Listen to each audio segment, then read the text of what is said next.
You raise the blade, you make the change, you rearrange me, till I'm inviting you to Sync Floyd, the podcast where we watch every movie ever made to see if it syncs up with Pink Floyd's 1973 magnum opus, The Dark Side of the Moon. That's right, I'm not welcoming you, I'm inviting you to this one. So take a seat.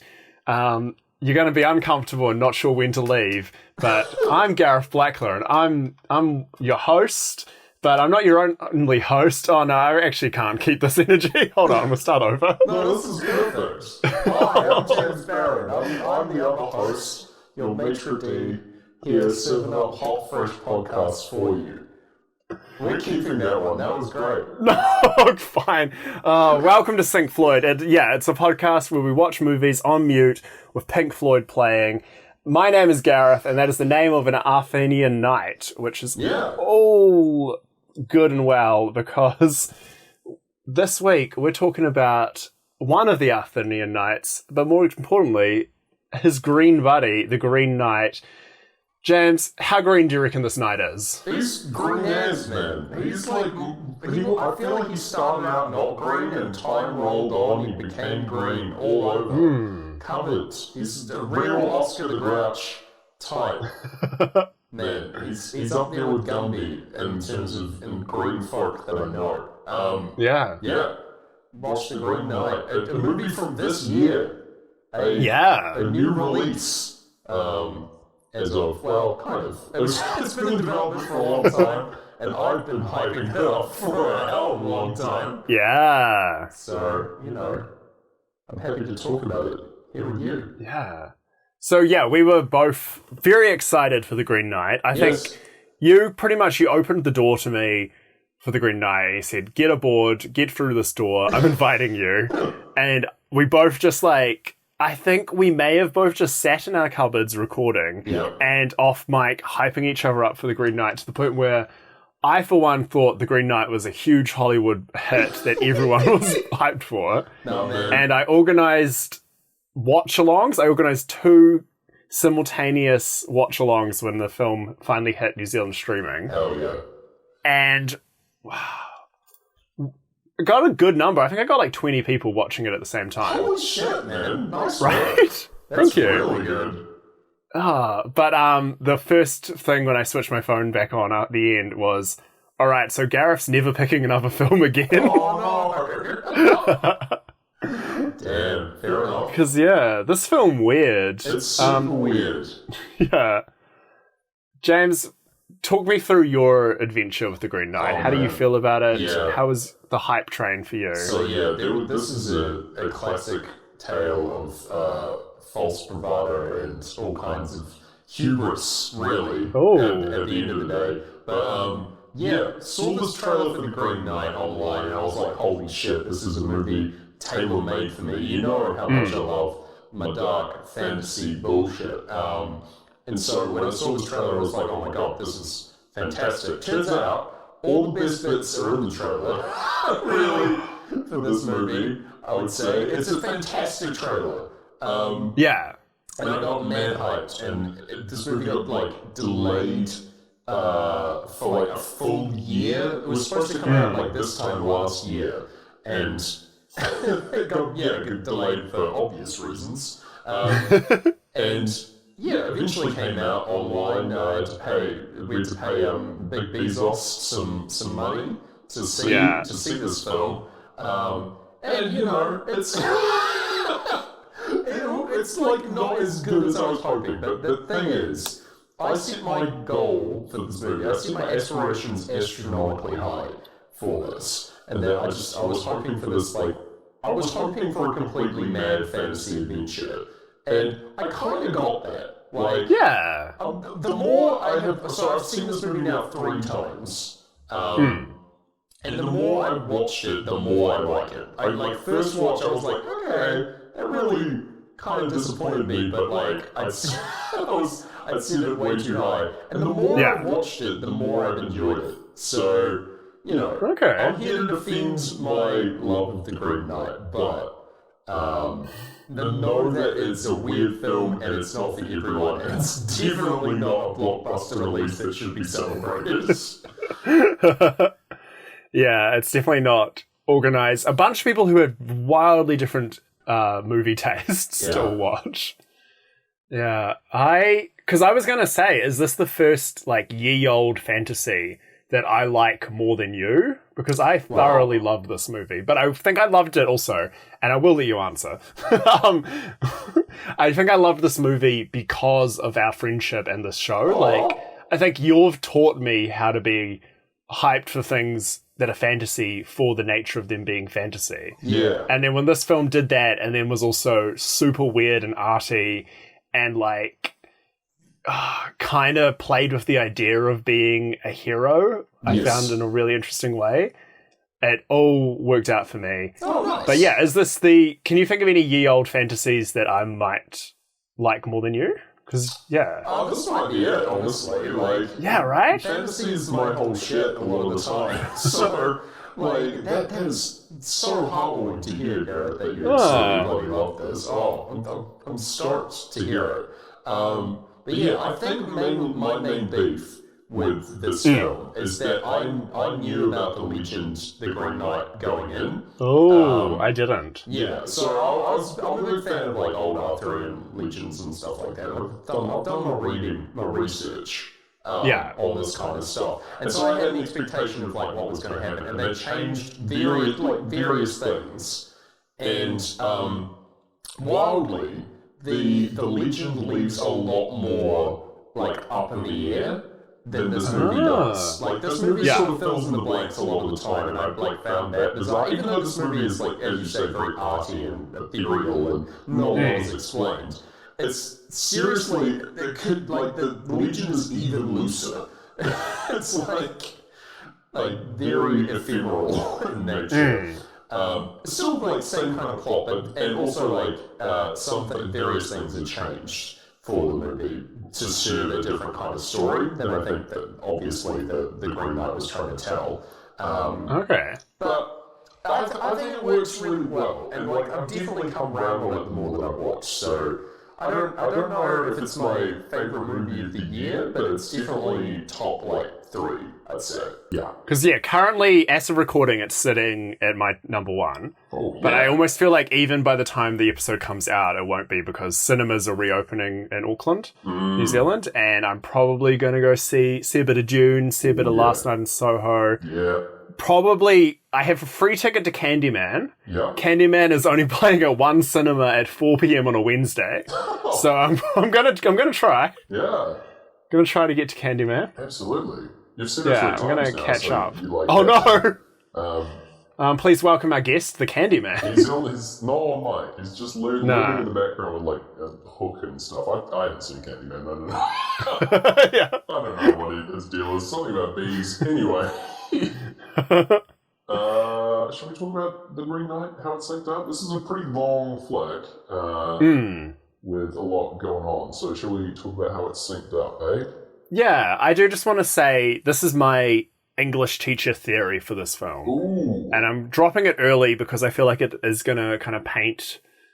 Like, I'm hoping it can paint how people kind of think about the film as we go through it. Okay. I think this film is, and I should have written this down because it's very warm and no English teacher teaches in this heat. They all go home. This film is a deconstruction of myths themselves and the stories we need to tell. Like, why we need to simplify things into a story to begin with. This is my theory, and it could fall apart, like, as we go through it. And I'm very interested in how you knowing the poem will feed into this. But essentially, Gawain Dev Patel's character, you know, he's in a world where the only thing that's important seems to be the stories of yourself. And he finally gets to be in a story. But his story is, incredibly simply, you have to walk somewhere so a guy can kill you. And so he spends this whole walk trying to live this knightly life, trying to, you know, do all the things knights do. Like, you see him, he'll talk very knightish and then just be shot down by another character. And, like, these pretty much to a lot of people's detriment of the film, these random things that look cool happen to him. And I think the film's doing that on purpose to be like, yes, it's not, the way you tell a story is to just have the stuff suddenly derail your character, but it's how life works. And then when he gets to the end and realizes, oh, I am just going to get my head cut off, he then has to tell himself a story about why that's the best thing for the village and how he's actually really noble to do it. And yeah, so that's my big English teacher thing. I also think you can take that aside and enjoy this film, much like Pink Floyd do, as a concept album where every scene is a song loosely telling a story. Yes. Yeah. I like both of those takes. That is very, very good. Yeah, that makes a lot of sense to me, and that it's like the whole point is that it's a deconstruction of the hero's journey kind of thing, and what that means for a character when they're trying to slot themselves into that. Yeah, that's sort of the feeling for me. Yeah. Yeah. Maybe I like this film so much because years ago I lived in a flat that had the hero's journey, Joseph Campbell, on like a DVD as a documentary, and I was sick from work one day and I thought I'd watch that, and it was so dry and so hard to understand, and already I was like feverish and unwell. And really I should have just been watching like Brooklyn Nine-Nine in bed. Yeah. But I watched like a little bit, hated the experience, and now maybe I'm all about like, oh, you're gonna destroy the concept of a hero's journey? Yeah, sign me up, invite me in. Invite me to the table. Yeah, say my name 3 times, I'll be right there. This movie feels like the dream that you would have after that experience, like yeah, feverishly dreaming of this hero for sure. This is the dream my parents had when they fell asleep taking us to Lord of the Rings. Yeah. There you go. Yeah. All right. Let's solved. Let's talk about the movie for real. Opening titles, blah, blah, blah, speak to me. We get the whispers from an unknown character with a crown descending upon our boy Dev Patel's head. He is not the titular Green Knight, but in fact Sir Gawain. I say Sir Gawain. The movie says Sir Gawain. Which is interesting. I've always said Gawain just because that's how it's written, and I've never met a Gawain or a Gawain, so I'm going to say Gawain, and you're going to have to deal with that, listeners. I'm sorry. I can deal with that. Okay, good. I also reckon we could just call him Dev Patel, because it is Dev Patel doing so much of the heavy lifting to make this character likable. Yeah. I think I wouldn't like this if it wasn't Dev Patel, and I don't know what it says about me, or movies in general, or Dev Patel. Good on you. That's very fair. He does bring the role to life for sure. But yeah, he's about to burst into flame ominously. He just sets alight. He's sitting in sort of like a medieval kind of like artistic pose. So like a drawing of like the Pope or Jesus or something from like a medieval text would resemble this like posing. Yeah, but so it's sort of like a biblical vibe going on.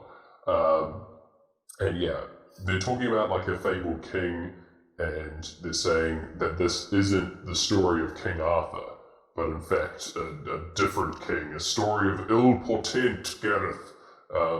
It's going to be a bad time. And yeah, we get this like opening sequence with credits into cart, where there is like a farmyard and bells tolling in the distance as we right as we go into breathe.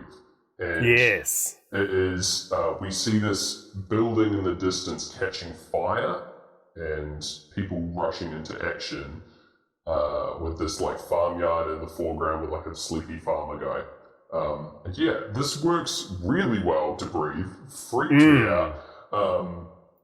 And yeah, we just pull from the scene. We pull through a window, pull backwards through it, and then into this room where Sir Gawain is sleeping, and he is startled awake by a splash of water from his girl Essel, who's like a common girl. Yeah.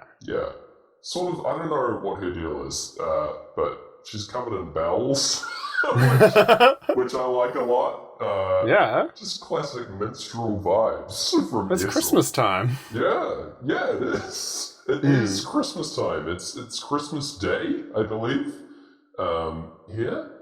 And yeah, he's waking up like in this sort of slum area, and getting ready and going into the Camelot Castle, because this is Camelot where we are. And yeah, he's getting ready. There are random people like asking him if he's a knight yet, and he says, "No, I'm not." And people are saying, "Better hurry up and become a knight." And as soon as we get this like hurry up notion, we get race towards an early grave, and then going into On the Run. And he's like, just sort of trudging through the streets of Camelot, returning to home on his horse. And he picks up Esau and puts her on the back of the horse. And yeah, it's just good vibes at the start of this film. Yeah. Really. And yeah, we get the intro of Sir Gawain as a character, which is introduced in multiple medieval fonts flashing on screen. Like, reminding me way too much of like a medieval version of the Space Jam intro. But yeah. I mean, in a way, that was green people challenging our heroes to a game. Yeah. To me, it was like a medieval Kanye West's All of the Lights, with the font changing. Yeah, very much so. That's also a great comparison. Yes. It's also like all the font work in this movie is really, really nice. There's a regular recurring feature where like the different acts or parts of the story are introduced on screen with title cards in these lovely medieval fonts. Yeah. And I like that a lot. As like a graphic design guy, that's real nice. And yeah, he gets home and his mum is there, and she accuses him of like, "Where were you?" And he claims he was at mass all night, but he wasn't. Super wasn't. And yeah, so you can tell that he's this sort of like rebellious, basically like near child, like at this point, just like having a grand time in Camelot and not really having much responsibility, and we'll understand more about that soon. Yeah, he gets ready for upcoming Christmas feast, and he's like, "Are you going to come along, Mum?" And she's like, "No, I don't have the appetite for the feast." And she leaves saying, with this like foreboding message, she says, "Tell me what you see." I was like, "Oh, okay." But we get the crash down On the Run as we like carried into this feast. This shot is bizarre. It's like we're looking up at the sky, looking up at the archway entrance of the castle as we go through it. It's very disorienting. It made me feel a little sick when I saw it for the first time. It's because it's such an odd angle. But it is very dramatic. And we go into this feast as there's this ringed feast table with all the knights and the king and queen at the back, who are King Arthur and Queen Guinevere. Looking very different to how you may remember them from Guy Ritchie's The Legend of the Sword. Oh my god, yes. Very old, very sickly. Yeah, like emaciated, corpse-like almost, which is on purpose. By the way, on the director's part, he made this conscious decision. I'll get more into it later, I think. Imagine if it wasn't on purpose. Like, he wanted them to show up looking cool and sexy, and then they showed up looking all emaciated. And was like, is this not what you wanted? No. I'm sorry. Surely you want a weakened King Arthur. But anyway, we are cutting between this feast and a tower far outside Camelot, where Gawain's mother is out here performing some kind of dark ritual. It's very like pagan in nature. There's a lot of sticks and figures and like skulls and blood and all kinds of things. It feels very like woodsy druidic magic is taking place, and it's really good. So his mother, by the way, is Morgan Le Fay is the character name, and this is like the most important difference versus the legend or the poem. Morgan Le Fay in the poem is the like blindfolded lady much later in the story, in the like manor house castle bit at the end. So that is Morgan Le Fay in the legend, but they just keep that character there. And not at all related to Gawain.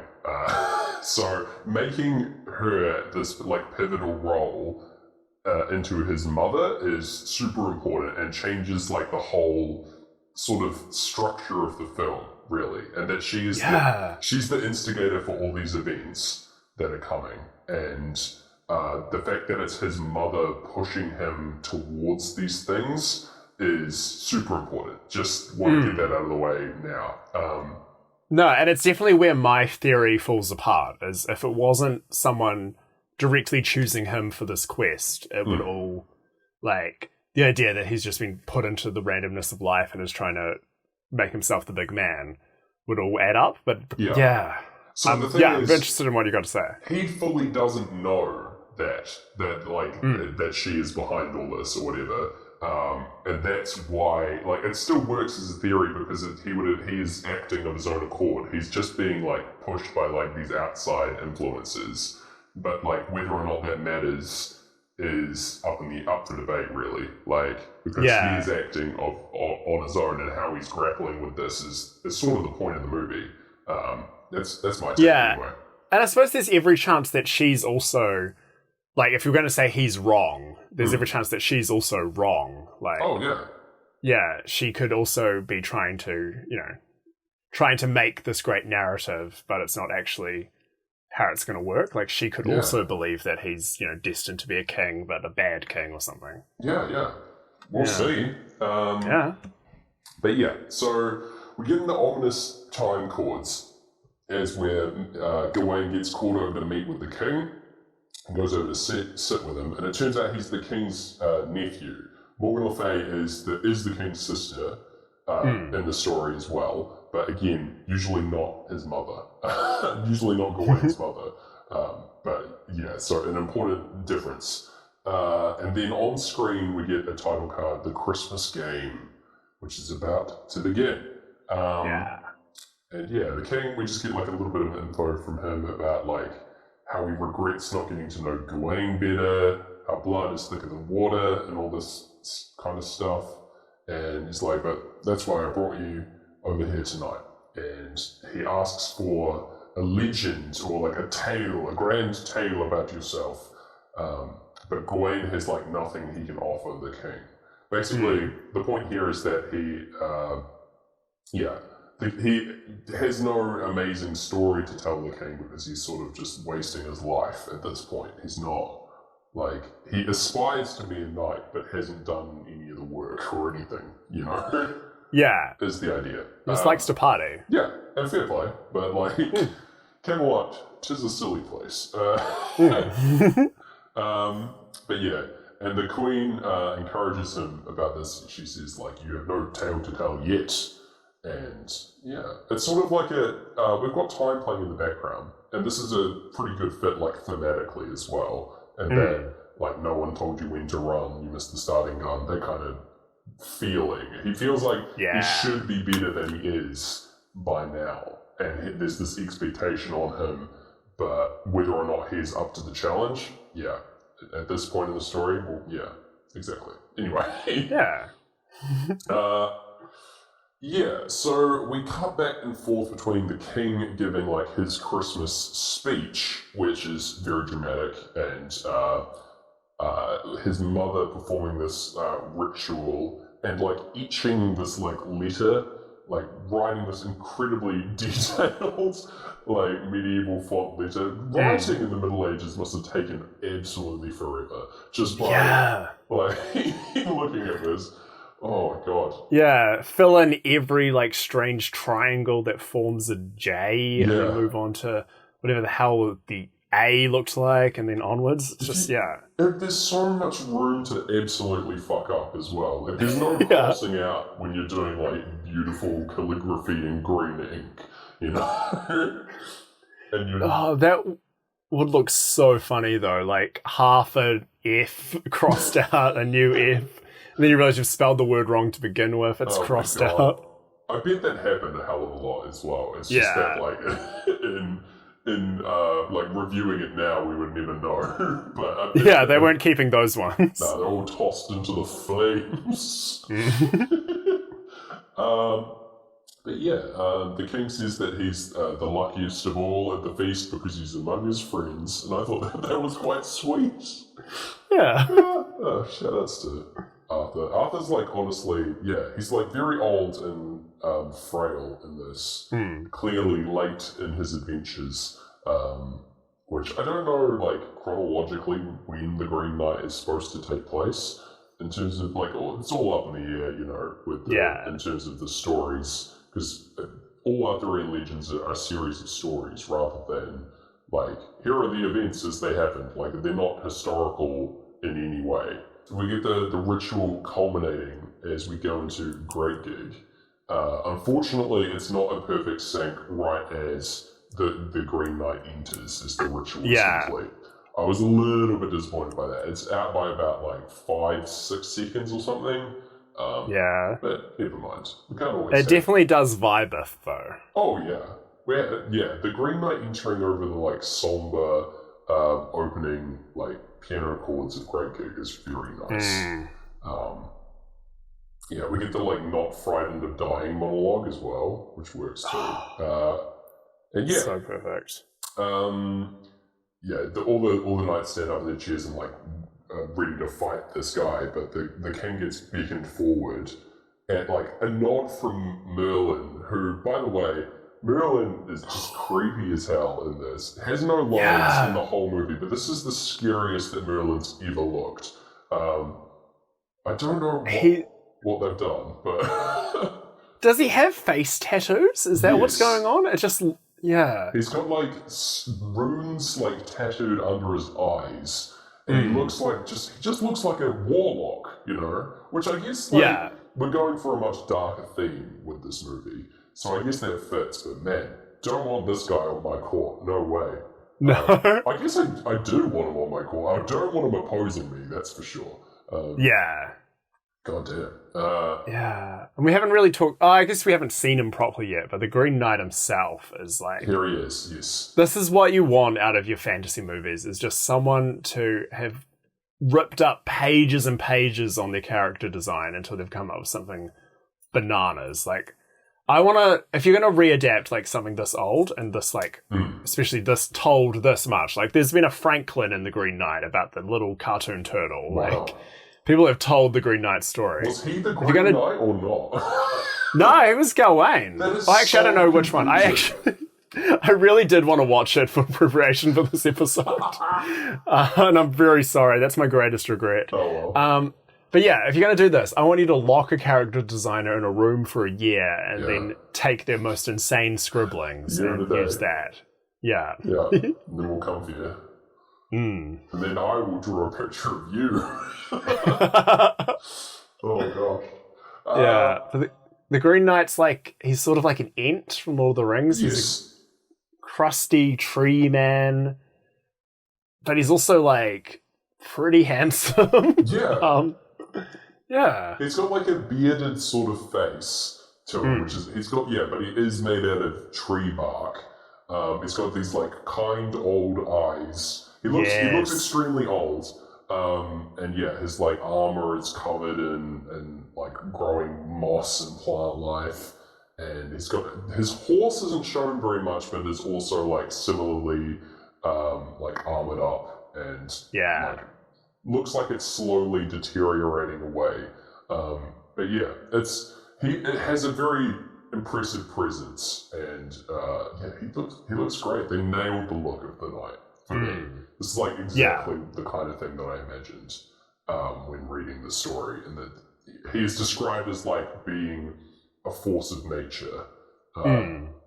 So yeah, that tracks perfectly for me.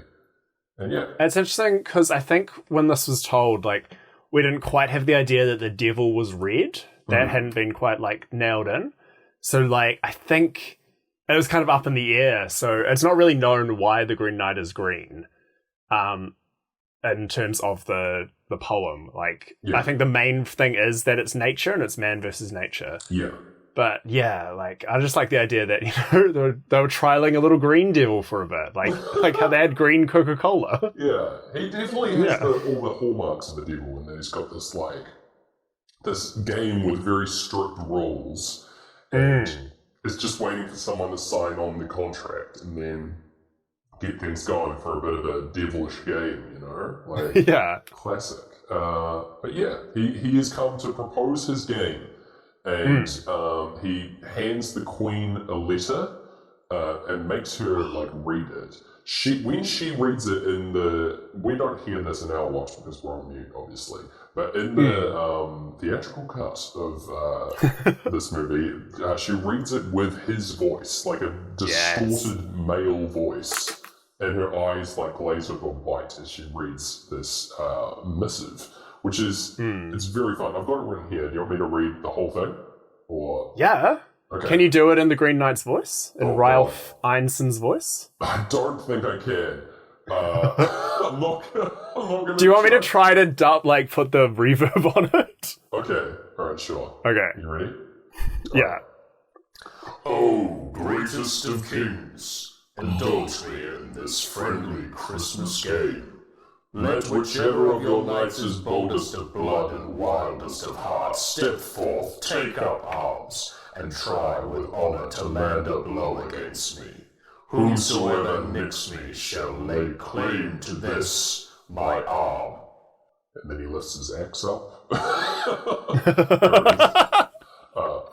Its glory and riches shall be thine, but thy champ must bind himself to this. Should he land a blow, then 1 year and Yuletide hence, he must seek me out yonder to the green chapel 6 nights to the north. He shall find me there, and bend the knee, and let me strike him in return. Be it a scratch on a cheek, or a cut to the throat, I will remain. Oh, sorry, I fucked up. I will return what was given to me, and then in trust and friendship we shall part. Who then? Who is willing to engage with me? There you go. That was good. Can you also now say, Sync Floyd. Yeah. If we've got a listener called, like, Mary, can you just say, Mary can't come to the phone right now? Mary can't come to the phone right now. The Green Knight has an engagement with her at the Green Chapel. Please call back at another time. In 1 year hence. In 1 year hence. There you go. Thank you. Oh, man. Look at it. Yeah, as she finishes the note, it catches fire, which I just I love. Like, this note shall self-destruct. Yeah. Oh, very good. Yeah, so that's the challenge. It's pretty airtight in terms of rules. And yeah, it's good. The king like approaches the knight and he's like, and has a couple questions for him. Like he says, "Is this like your challenge alone?" And he's like, "Yes." And he's like, "Well, as much as I would love to fucking do this, yeah, I am too old and frail." And he asks for volunteers, and he's like, "Surely one of you brave lads is brave enough to accept this man's challenge." And Gawain immediately volunteers. He's wanting, this is the opportunity he's been waiting for, to prove himself, to have a story worth telling. Yeah. And yeah. Do you reckon that the mum meant for him to take it? Like, yes. Is that maybe where it's all fallen apart? Okay. Absolutely, yes. Okay. It's by design. And yeah, we get the cha-ching of money coming in when he accepts. this Yes. mantle. And we go into money. And yeah, he's like trying to figure out what to do here, about to like jump over the table and get involved. And the king reminds him at this point that this is only a game. It's only a game. There's nothing to fear. And he borrows the king's own sword for this battle, presumably Excalibur. I don't know for sure, but pretty dramatic. And then prepares to do battle. They square up against each other, and then the knight just stands with his arms outstretched in the center of the room, just asserting dominance. He's just like awaiting the blow rather than like fighting. Gawain was expecting a battle to take place, even though he's like not a knight and hasn't prepared, doesn't know how to fight with a sword probably. He was expecting to have to fight the knight, who just puts his axe down to the floor, like disarms himself, and where he puts it, it starts like moss starts instantly growing around it, up through the cracks in the floor and the cobblestones, and covering the area where the axe is. I just love that detail. So sweet. He refuses to like face Gawain in combat, who isn't like sure what to do, and he the knight just like turns his head and exposes his neck, like proffering that to Gawain, who's like, he has to like hype himself up, sort of like a King Arthur beat your chest moment. I blocked that out of my memory. Guy Ritchie's King Arthur beating his it's so funny. Beer chest. But yeah, he hypes himself into doing it and then says, never forget what happened here on this Christmas day. And he beheads the knight in one like clean swipe. So that's pretty impressive. Everyone's looking on and there's blood covering the castle floor, and he turns to face the king and queen, sort of in shock, I think. Yeah. And headless behind him, the knight rises in the background and picks up his own head and like turns it to face the audience, and the eyes crack open and it just says 1 year hence, which is so sick. Yeah. And he just like still holding his head, remounts his horse and just maniacally laughs and leaves. Just gaps it. Fucking amazing. Just laughing all the way out of the castle. And everyone's like, yeah! They all see this as an absolute victory, which is so funny. It's such like toxic masculinity. It's like, he'd chop him up. Yeah. Like, Gawain and the king and queen are both sort of in shock about what just happened. Everyone else is loving it. So that whole sequence played out for the money solo as well. Yes. And we go into the second verse, like, right as the crowd cheer after that. As they would for the solo. Yeah, it's weirdly good timing-wise there. Yeah, and the Green Knight, like, re-rises to that, like, descending scale that signifies that the solo's about to go more insane. Real nice sense throughout that whole bit, really. We get from here, like, that's the end of that part of the tale, and we see the axe getting closed away in a chest, and then we get on top of that chest is a new title card, a 2 quick year.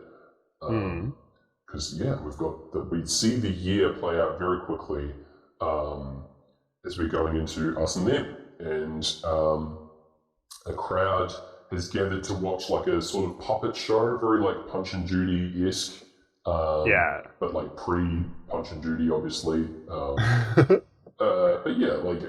It's the legend of Sir Gawain and the Green Knight playing out here, because it's become legend already, this event.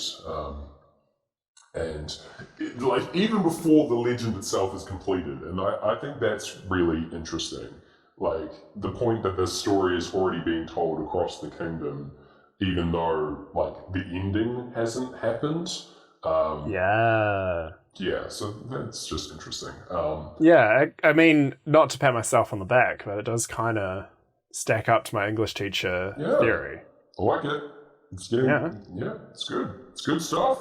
I do also like with this puppet show, there's like there's a wheel behind the characters showing like the seasons, the passing seasons, which is fantastic. Like whoever made this puppet show fucking crushed it. Because that is like a fantastic way to show a year passing, just having these like 4 segments on the wheel. It's really nice. I really appreciated it.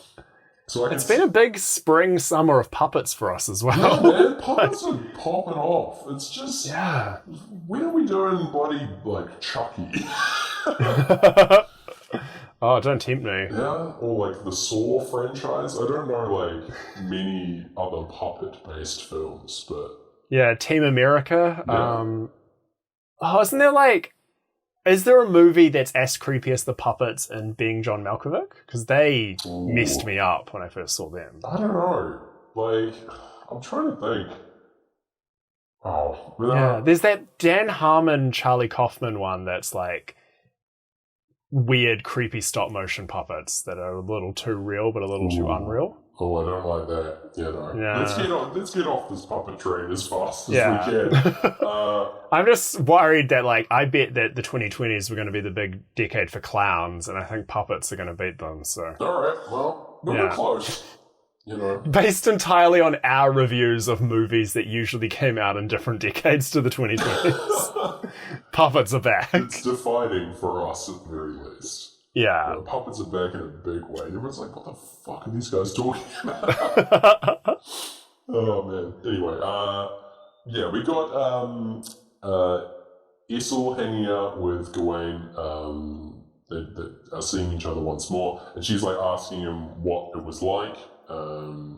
Fighting the knight, beheading the knight, and he says that it was like cutting a melon, and it was like, it felt like nothing, really, to Gawain. He was like he's sort of shocked about how easy it was, and doesn't really understand what it means, I feel like, at this point. But yeah, it's interesting that he doesn't have anything really to say about it, and he feels very conflicted about it because we see him at a bar, like enjoying time with his friends like usual, but someone comes up to him and starts like singing his praises, of, like recalling the legend of the Green Knight, but he gets all the details wrong, obviously. Saying that like he cut the knight's head off with his own axe and stuff, which didn't happen. He beats the shit out of this guy outside the bar. So it's pretty clear that he like doesn't fully want to accept this as his legacy. He's torn about it being again like his fame outstripping him and him like not living up to this legend, right? Because everyone knows that and everyone's telling this story and he hasn't really got a say in it, but and he doesn't really know what he's doing as well. He's still very childish and sort of trying to still live his old life and like throw all this other stuff aside while still having the aspirations of being a knight. But having a myth about yourself is a lot like when your parents call you and you feel like your life's a mess, but you kind of like spin it off to sound like it's really cool. You're like, at least they won't be worried. Yeah. You know? That's what it's like when an ancient myth is written about you. These are the modern myths. Yeah. The lies we tell our parents. Oh my gosh. But yeah, after beating this guy up, he looks up in the sky and it is beginning to snow, hearkening to the Christmas season falling upon the land once more. He goes home. And like after this drunken brawl, covered in like mud from the street, and the king and his mother are meeting in his house, and he's like, "Oh shit!" and immediately like starts cleaning himself off. His mother doesn't say anything and like leaves, and the king has come around and was discussing how he should go and meet the knight at the chapel. because they've still got to do that. And Gawain's like, wasn't it just a game? Like, does it matter? And the king is like, it may have been. It may have just have been a game, but it's not complete.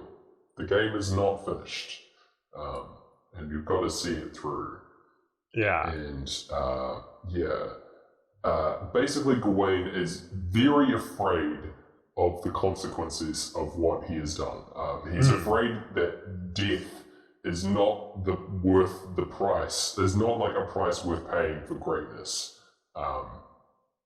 And the king is like, that's how it is. That's the story, man. That's what it is to be a knight. Like, to become a legend, you've got to accept that, like, in order to become great, you risk dying.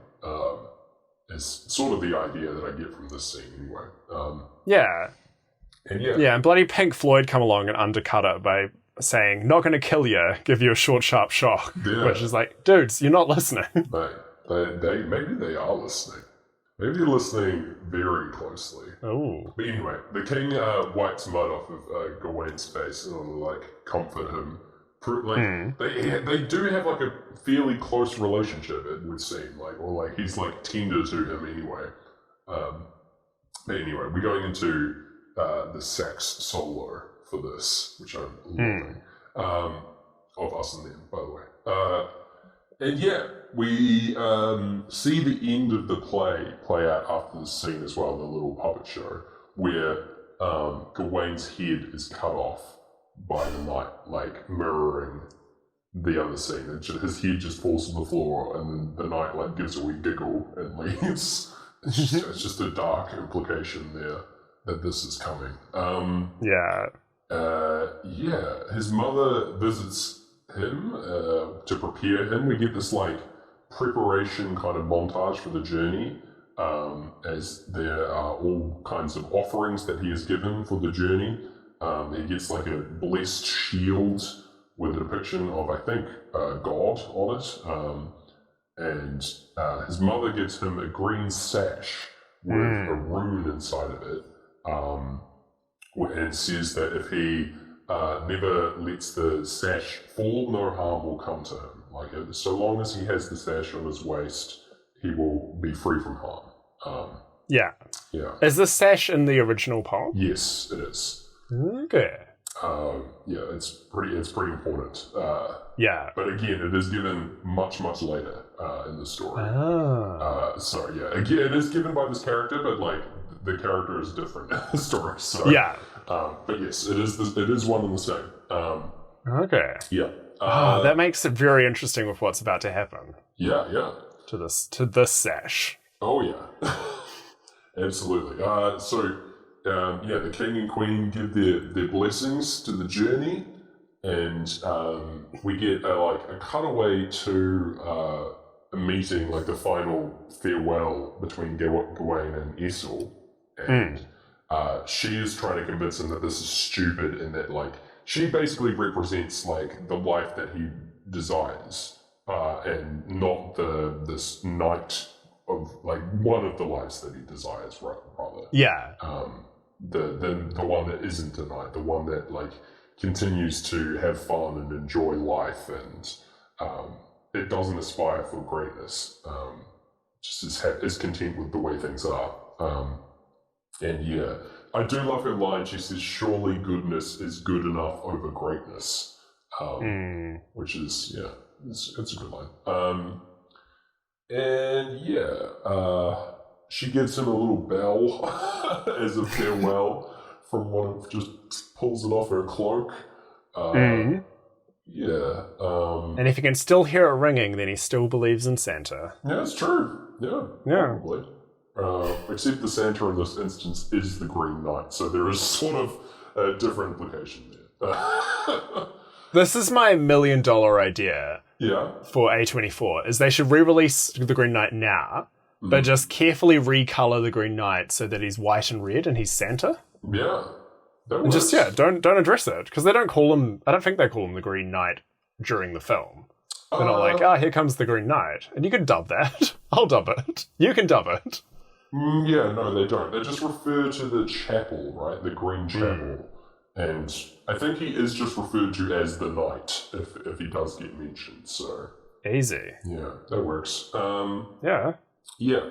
So, yeah, Gawain sets out on horseback, and he gets followed by these little kids, like wishing him luck on his journey. I love these little dudes. This is also a fantastic shot.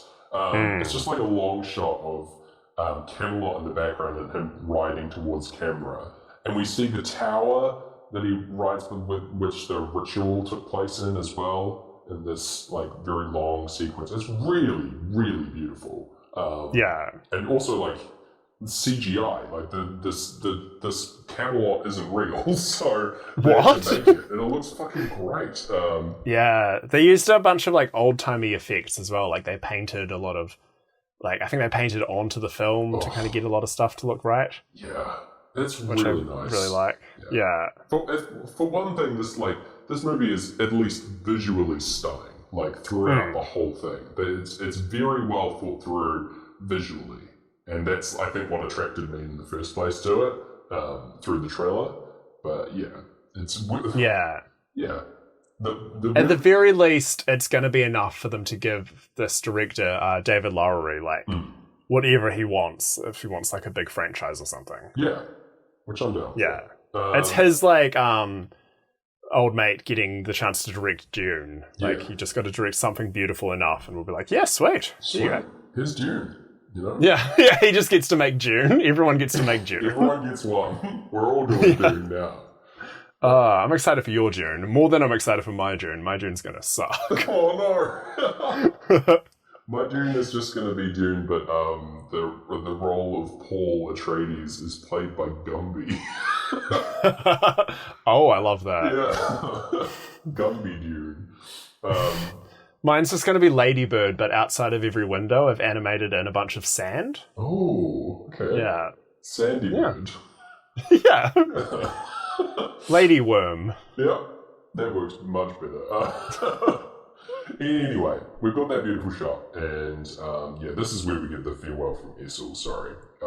That's so good. And it starts raining as she runs away. There's like a storm coming in, like pretty obviously the storm is coming. But Pink Floyd notice as well and say like when the cloud bursts thunder in your ear, as we're in rain damage right now. So that works. Yeah. Pretty nice. Gawain comes upon a crossroads where there's a skeleton hanging in a cage. When I was watching this for the first time, by the way, my friend very rightly pointed out, this skeleton should have fallen apart. It's like a full-on science room skeleton hanging out in this cage, fully intact. But yeah, he should just be all bones. I reckon someone's coming and sticking them back together. Yeah? He's a sign. He's pointed the right way.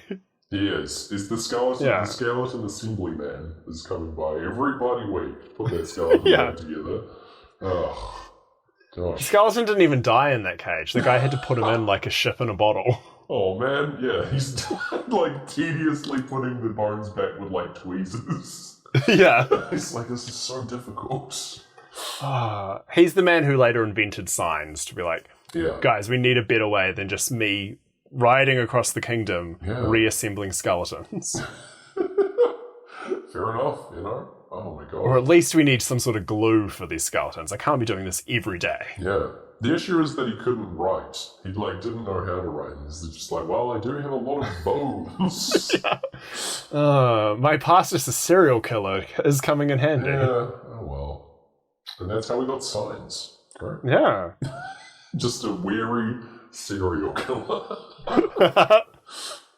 Oh my god. But yeah, he sort of doesn't know which way to go, and then eventually chooses a path and just goes down it.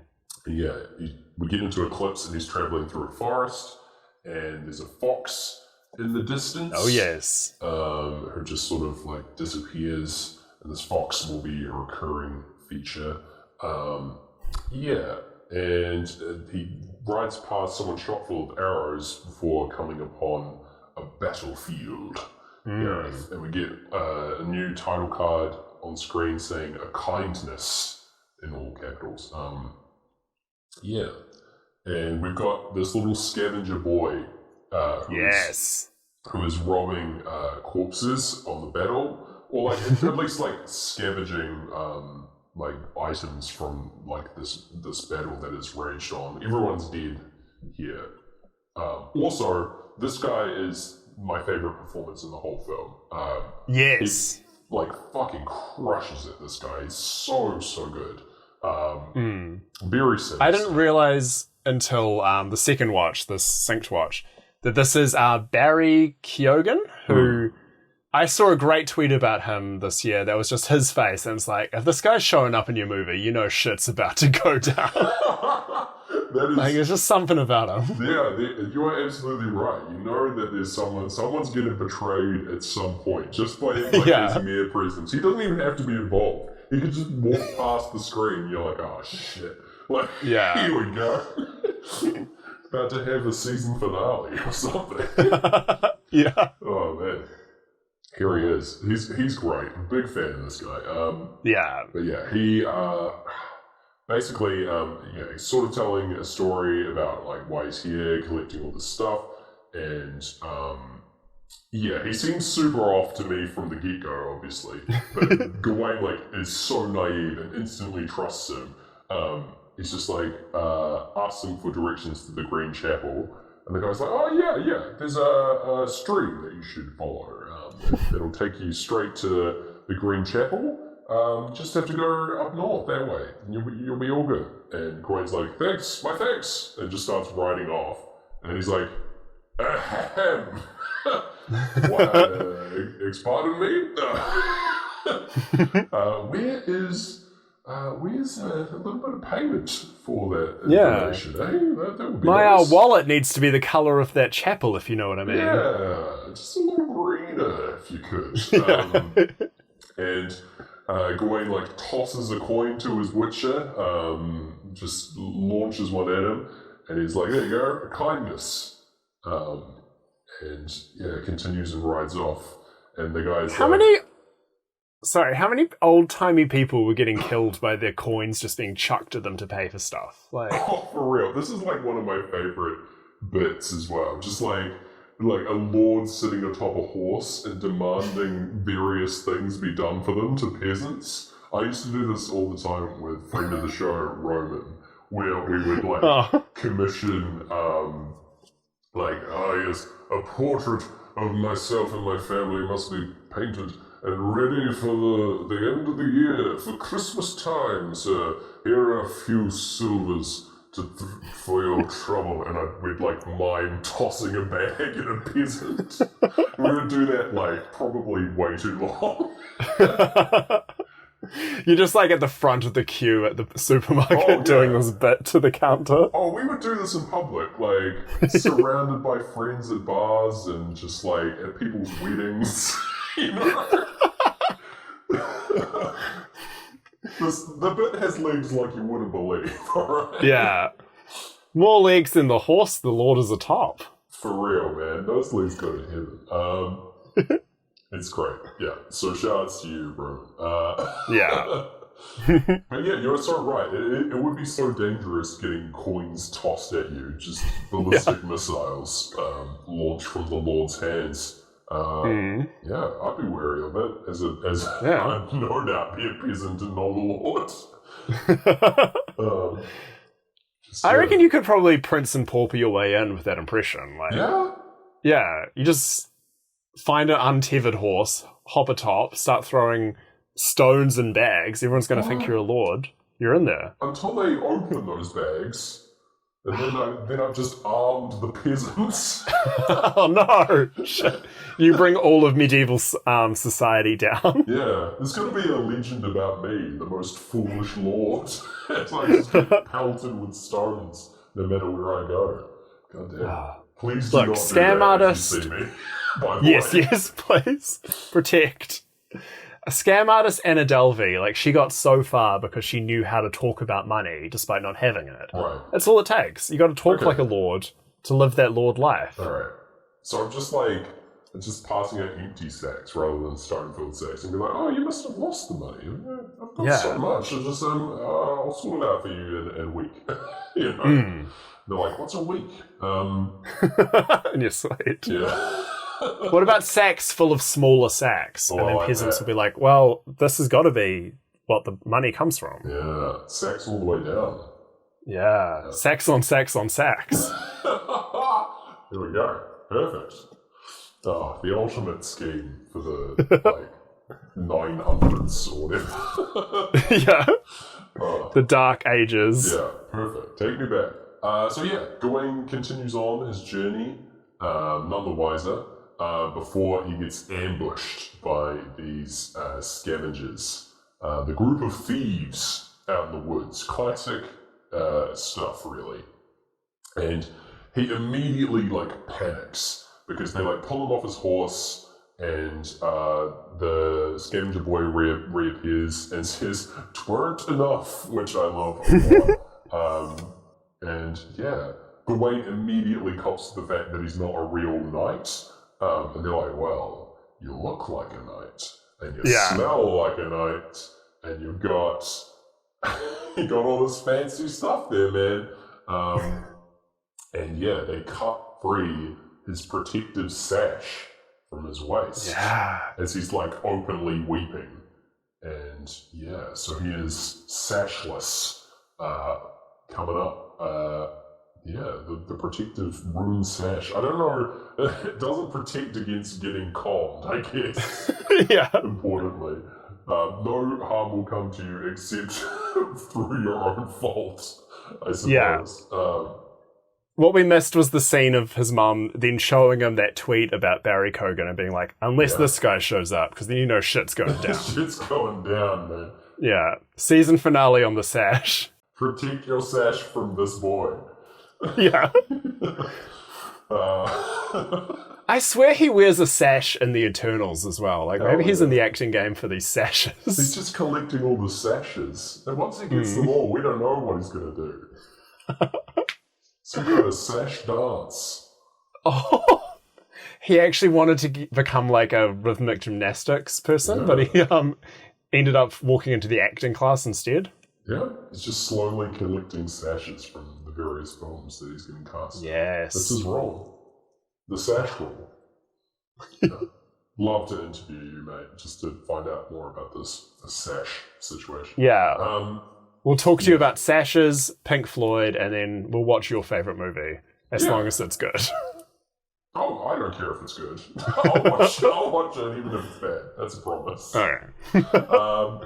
And yeah, so they start robbing him. They tie him up and leave him under a tree as they go through all his belongings. They jump and stamp on his shields, breaking it in half. The bloody god is cutting twain. Poor boy. And yeah, the scavenger finds the axe, and he's like, "Oh shit, this is a pretty cool axe." And he's like, "I think it suits me. This huge axe that is my height." And yeah, he just takes off and he's like, I'll finish your quest, Sir Knight. It will be me finishing the story." And yeah, it just takes off. And then the scavengers are like, "Oh shit, what should we do?" And they take off after him. Because they just follow him around, leaving Gawain alone as we get the crash sounded on the run once more. Yeah. And yeah, of the roar of this crash, the reverb piling on, we just get this slow rotation shot, 360 degree shot of Gawain, lying under this tree, bound and gagged, and then it rotates around the forest view, to reveal a potential future, where the scene slowly becomes overgrown, and lush, and reclaimed by nature, leaving Gawain as this skeleton who is still bound and gagged. Very dramatic. Also, it's very heightened hue for this scene as well. And Yeah. And We then- just missed, like, I was freaking out because I thought the famous clocks were going to go off when we see him as a skeleton. Sadly But the not. camera pans just too slowly, and the Yeah. clocks finish right as we see him as the skeleton. Right as we see him, yeah. And then Yeah. we rotate back the same way, back to present day, like back the opposite way, sorry, anti-clockwise around the clock, as clocks are starting. And, he refuses to give up and inches over to his sword and cuts himself free from his bindings. Looks like it hurts like a bitch as well. Yeah, I did. Because, using a fully sharp sword on your hands, it's a bad time. We're getting tired. I will say, like, this was sort of because I genuinely thought, like, oh my god, they've just killed him off, and then we've still got all this movie to go. Like, what the hell is going to happen? Yeah. I thought maybe we were going to follow the scavenger for a bit, and then maybe he dies and someone else takes over. Yeah, I don't know if you've seen The Place Beyond the Pines, No. and I'm sorry for spoiling it, but it does a similar twist where it just kills off a character and then follows the next character. That's sweet. And it worked so. I don't really rate the film too much, but it worked so well the first time I saw it. Yeah. That trick. Very cool. So I think I was like, it's classic, like an audience not knowing what they want, but the audience is me not knowing what I want, like thinking that'll be cool. But then what I got instead was much nicer. Had way more Dev Patel. Yeah, exactly. He's still here, still alive, and he's freed himself from his bonds. The subtitles for this section, as he's like running away into the darkness, say "unsettling music continues," Yes. which works for me because time is playing. Yeah. So that's good. Pink Floyd, unsettling music continues. Yeah, that's the story of the show. Yeah, that's the episode description. Yeah. And he's like calling out for his horse, which, by the way, is named Gringalot, which is the funniest name for a horse I've ever heard. Yeah. It's very strong. Although, actually, horse names are their own bizarre world. Especially race horses. They have the, weirdest names possible. Yeah. I don't know why, but Just like a sentence. It's all to prank whoever has to announce them, really. Yeah, you're I going to think have to say this a whole bunch. that's the idea. But it's sort of evolved and become its own thing now. But yeah, because regular horses that aren't race horses have fairly normal names, like Gringalot. So, Yeah. I don't know. I don't know why race horses have to be called, Boxer Plenty, or, whatever, it's... Yeah. Yeah, it's weird. Or Dreams of a Single Ocean, or something like that. Wow. Yeah. Dreams of the single What we ocean. should do is, and this is, terrible for a vegan to suggest this, Okay. we should get into horse racing. We should both buy huge amounts of rival horses Yep. and name them all names in binary. And then whoever's announcing it is being like, and that's 0011000 coming up front, followed closely behind 0000111, and coming up third is of course 0033. No, sorry, 00111111. Yeah. Or just That's our rival. bits of code that fuck up the TAB's system. So that when it de-aligns everything on the betting Yeah. computers. That's the dream. Drop table, Yeah. pay Gareth Blacklock. Exactly. 20 go to 10 or whatever, Oh. Control A, delete. Yes, because the TAB runs on text-to-speech. Perfect. Yeah. Oh, God. But anyway, yes. He's calling out for his horse as this fog is rolling in, and he stumbles through the darkness before coming across a lake. And we get a new title card for this, mini story, I would say, that plays out here. The most, cohesive story part of his journey. Again, that's not part of the main legend, I don't think.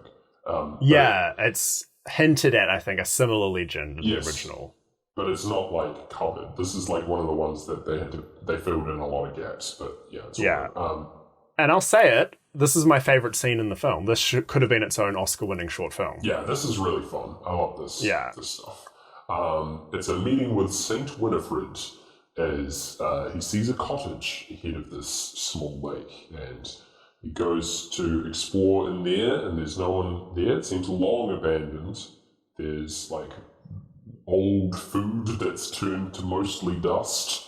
And he's like, oh, okay. And he finds a bed to go into, and has a wee snooze. Right as we get the tempo change in time, which I'm very happy about. And it says gentle music playing when that happens as well. So just so you know, the subtitles are in tune with what Pink Floyd are up to. Anyway, only to be awakened in the middle of the night by the house's owner, St. Winifred, who is this lady, and they're a spooky ghost, Gareth. Yeah, she is great. And we're a great gig. And it's a great gig for the actress Erin Culliman, who was the best part of Falcon and the Winter Soldier as well. Oh, sweet. Nice. Yeah, and crushing it in this short film. Yeah, absolutely. So Gawain says that he's like heading home after losing his way, which is important. He says that he's like basically given up on the quest. He's not, at this stage, he's just like, I'm trying to find my way home. And the girl is like, oh, what are you doing with my bed? And we learn from her that she has lost her head in the lake, and Gawain is to dive in to retrieve it. And he's like, my lady, your head is on your neck. And she's like, no. You don't understand. And then she tells the story of a man coming to her house and not leaving her alone, coming to seek shelter. And she says, just like you. Actually, maybe it was you, is what she says, which is like, whoa. Anyway, she like tried to fight him off, but eventually he returned and cut her head off and threw it into the spring, into the lake. And he's like, okay, fuck. Weird story, but fair enough. And he's like, what do I get in exchange for helping you? And she's like, why would you ask me that?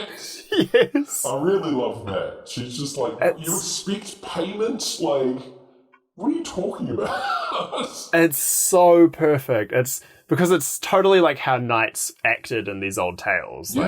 And in return, it's almost like video game logic. Like, I'll help you collect the gears, but you're going to give Spyro one of these orbs. 500 gold pieces, please, ghost. She's like, what are you talking about? Just get in there.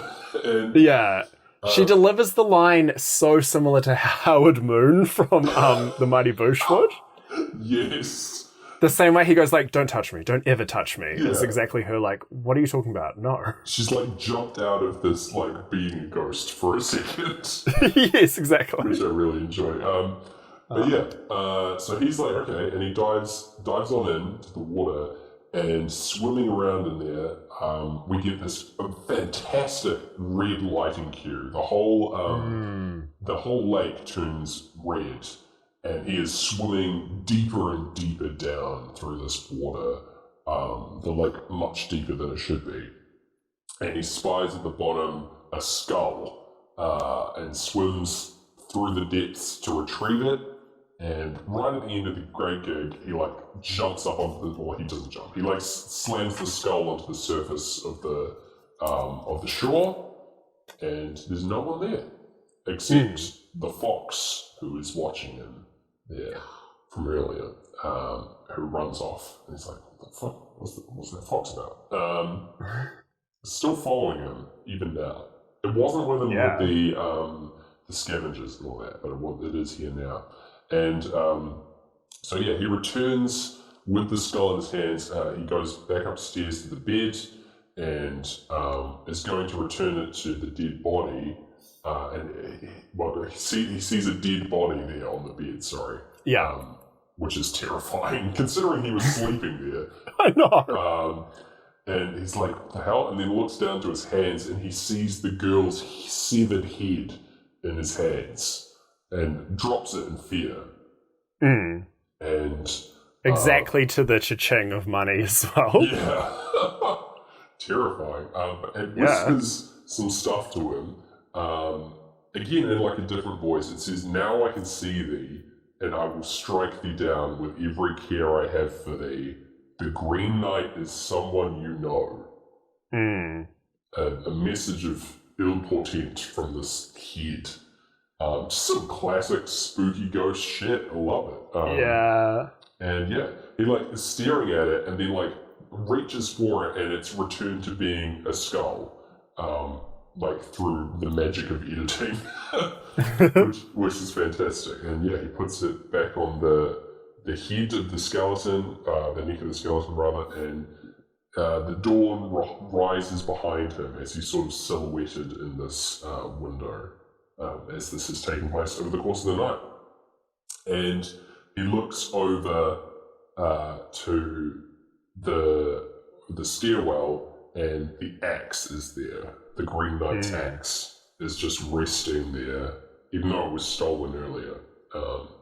Interesting. Yeah. How did it get there? Magic. Ghost magic? Who knows? I wonder, like, because we'll get to it as well, something else that Barry, lover of Sasha's, stole comes back.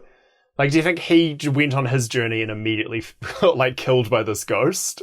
Unknown. And his, like, items were dispersed amongst the magical creatures? That's the thing. I think it's like returning these items of like story importance back to the hero and character. It's just like that's just something that happens on the journey, you know? It's like it's not going to be explained. It's just like this is just how this legend goes. Like, and then he got the axe back and you're like, oh, okay. Like, cool. It does lend what's the word? Credence? Lends creed, the band, to the theory I've heard that he did just die when Barry killed him, and like the rest is his dream, which I don't really dig because then he has a dream within a dream later. And, that's a bit much. And he'd make himself seem way cooler if this part was his dream, I reckon. Exactly, God. There's still learning lessons to come, you know. Yeah. But anyway, we get an interlude now as Money Solo rolls on as his journey continues. He's just holding this axe on his shoulder as he's walking, striding through these beautiful landscapes, and he rests in a cave for the night, and the fox comes a-calling again, and eventually, like, they become traveling companions together. Yeah. Gotta have a little magic fox on your side for it. I love this fox. Yeah. He is so cool. He's, like, all CGI, but, you know, not obviously clunkily. Yeah. And he just scampers along, living the dream. Yeah. It's just a good little friend. And yeah, they like set out the next day together. He slips down a cliffside and drops the little bell that he got from Essel. Now, importantly, this also finds its way back into his possession later. She just also magically has it again, even though it looks to be in the scene that he drops it and leaves it. Yeah. It's like all these items do magically return to him, or he always had them. You know, it's like not clear when they left, or even if they did leave his possession. You know. I mean, that's exactly the Polar Express. So these two do take place in the same universe. Oh, there you go. Yeah. So he eats some wild mushrooms for some nutrients, and he feeds some to the fox. But these aren't good mushrooms. He throws them up, Gareth, at the end of Monday. Yeah. And has a brief trip out where he thinks his hand is melting away, which is very upsetting.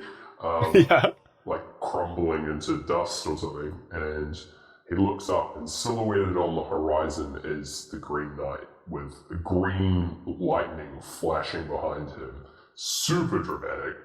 Again, a vision or just part of his mushroom trip. Who's to say? But yes, this doom is looming on the horizon. We go into Us and Them as we get this stunning shot from above as Gawain is like trudging through marshland. I think this shot is what sold me on the movie initially. Just this one still, I was like, damn. It's Yeah. very, very far above, looking down at him walking through the marsh with his little fox friend. So good looking. And as he's going, this enormous hand grabs the side of the mountain and pushes off as these huge giants are walking by. Very strange. Not explaining these giants. They're just like enormous, naked people.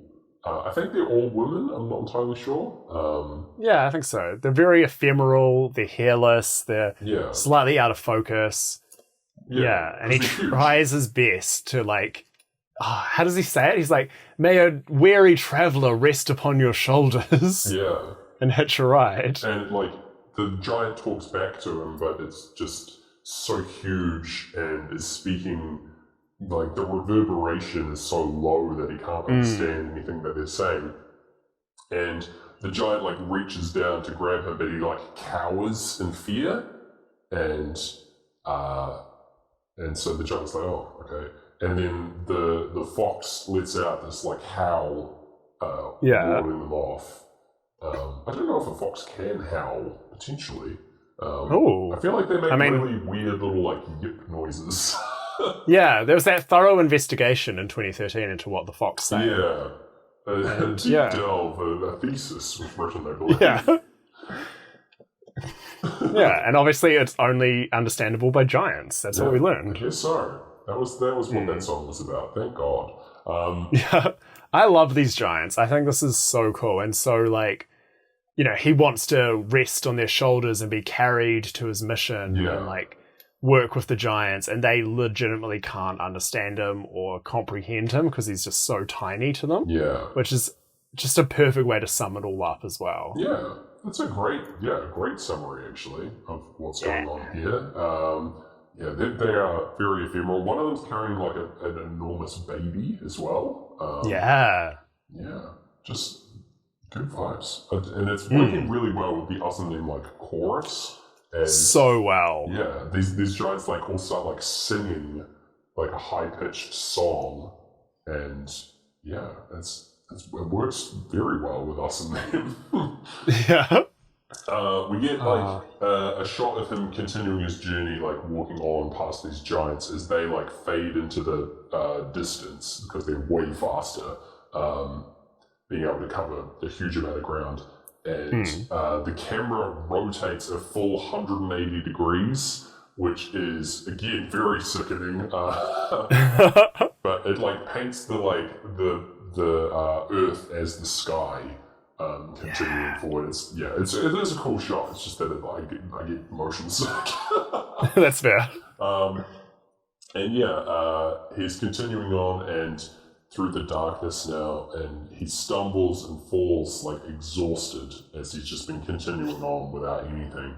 And the fox encourages him to continue forward, like starts bleating at him or whatever.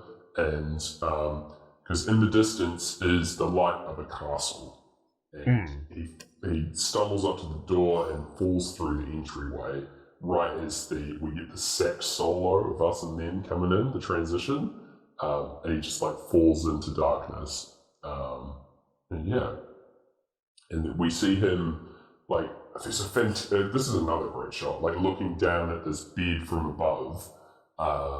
It's like a four-poster bed situation with silken curtains, and they're all the same material, so it's all like beautiful black silks with Dev Patel like sort of shrouded in them. Very cool. And he dreams of his mother, like, looking after him in this moment. He's vaguely, like, fetal in this situation, in this position as well. Like, very much him being a child and being cared for. And, but he wakes up for real, because he awoke as part of this vision of his mother looking after him. And then he wakes up and there's a man here looking after him. And he's like, I know who you are, Sir Gawain. You've reached the end of your destination here. The castle, you can stay here as long as you like. It's December 21st, so you still have time to complete your quest. Yeah. And he says that basically the Green Chapel is very close and he doesn't have to worry. And he's a hunter, this guy, and he lives in this castle with the lady of the house as well, who looks a lot like Ethel, Gareth. Like almost, I'll say it. Almost to say exactly the same, but almost as if this were a fictional film, Alicia Vikander would have been playing both the characters. Yeah, perhaps. At least she looks a bloody lot like her.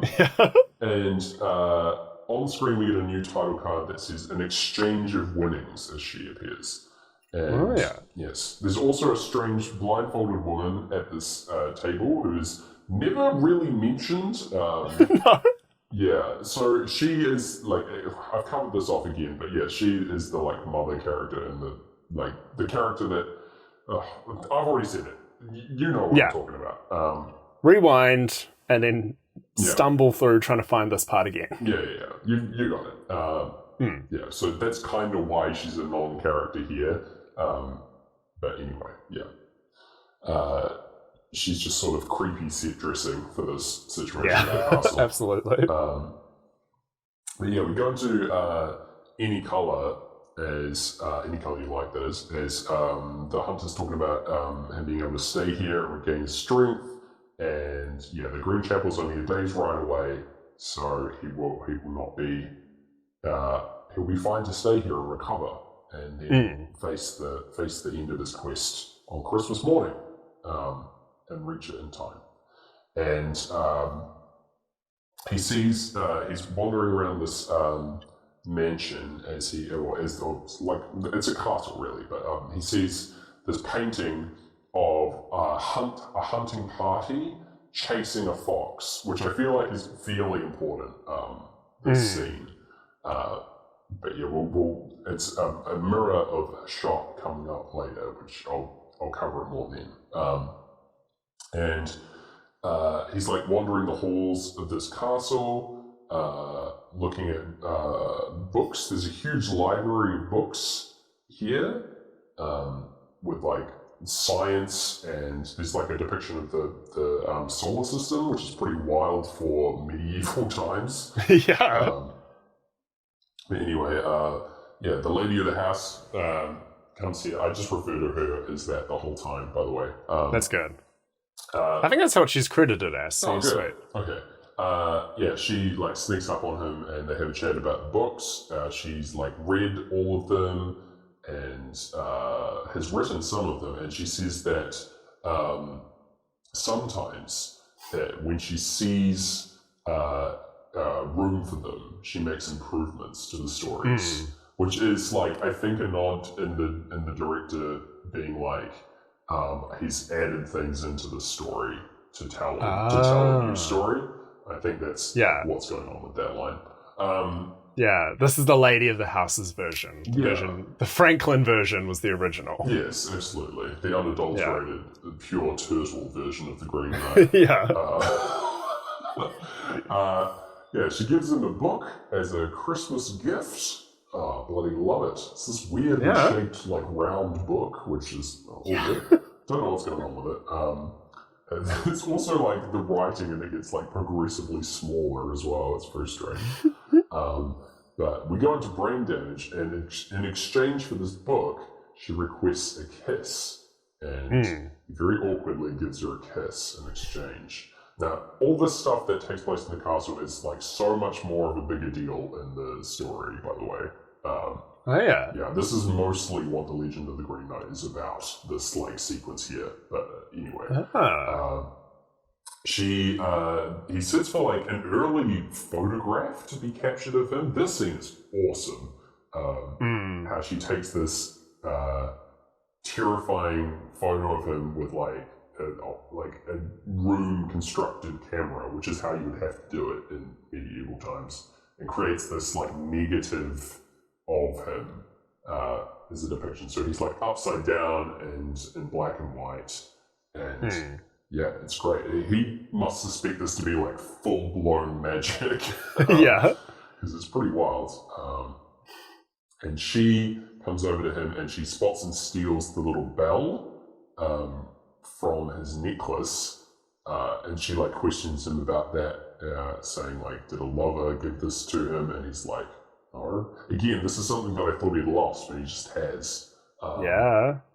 And she steals Polar Express. it. Yeah, she steals it from him. And again, she's the same character. She's like Essel taking the bell back. So, yeah, interesting. Yeah, we'll see you on the dark side of the moon is what's playing now, coming through. As we see the negative of this this portrait here as well. So the dark side of him, like a reverse reflection of him. Yeah. And yeah, we see the hunter has caught a deer outside as we're listening to Eclipse, and he proposes this exchange where he'll bring things that he catches on his hunt, and Gawain will give him anything that he finds at the castle. And Gawain's like, well, surely anything that I find at the castle already belongs to you. And he's like, yeah, well, you'd be surprised, like, there are deals that make less sense out there. I think he's referring to the Green Knight's offer, which Gawain took. Yeah. He's saying, like, it makes sense. He also says, have you ever seen a hawk kill a horse? Which he's like, you don't want to see that. Bizarre. It's just a strange little throwaway line in there that I was like, man, I imagined it and I didn't enjoy it. Yeah. But yeah.